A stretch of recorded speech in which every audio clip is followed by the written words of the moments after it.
কিভাবে শক্তিতে ব্রাজিল দলকে রূপান্তরিত করতে হয় সেটা কার্লো আনচেলত্তি খুবই বিশেষভাবে পর্যবেক্ষণ করেছেন এবং কাতার বিশ্বকাপের যে দুর্বলতার কারণে স্বপ্ন ভেঙেছিল নেইমারদের, সেই স্বপ্নকে এবার শক্তিতে রূপান্তরিত করতে চলেছেন ইতালির এই মাস্টার মাইন্ড।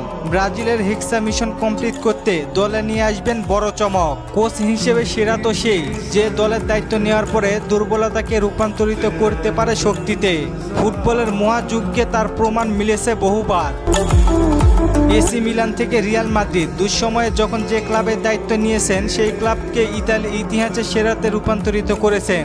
এবার দায়িত্ব নিয়েছেন ব্রাজিলের ফুটবল ইতিহাসে সর্বকালের সেরা এই দলকে আবার শ্রেষ্ঠত্বের চূড়ান্ত নিয়ে যাওয়ার জন্য নিজের সর্বোচ্চ দিচ্ছেন কার্লো আনচেলত্তি। ব্রাজিলের দায়িত্ব নেওয়ার পরে দ্বিতীয় কলাপে চমক দিয়েছেন কার্লো। 2022 সালে ফিফা র্যাঙ্কিংয়ে 1 নম্বরে দল হয়ে খেলতে নেমেছিল ব্রাজিল। বিশেষ করে ফরওয়ার্ড লাইনে ছিল একাধিক তারকার ভরপুর, কাকে রেখে কাকে খেলাবে কুস্তিতে পড়েছিল মধুর সমস্যায়। ব্রাজিলের রক্ষণ ভাগও খারাপ ছিল না, সব মিলিয়ে হট ফেভারিট দল ছিলেন তারাই।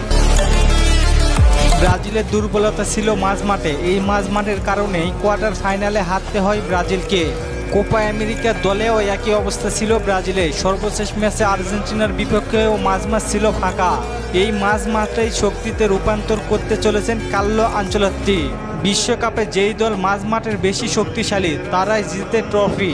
2010 সালে স্পেন, 2014তে জার্মানি, 2018তে ফ্রান্স এবং 22 বিশ্বকাপে আর্জেন্টিনা।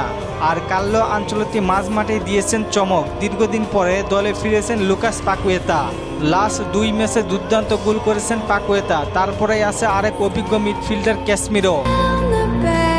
আনচেলত্তি 4-2-3-1 ফরমেশনে খেলতে পারেন। এই মিডফিল্ডে ব্রাজিল দেখতে পারে স্বপ্ন।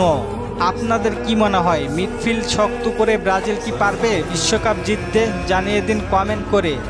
আর ফুটবলকে নিয়ে নতুন কোনো প্রশ্ন থাকলে করতে পারেন, পরবর্তী ভিডিওতে রিপ্লাই করব। ধন্যবাদ।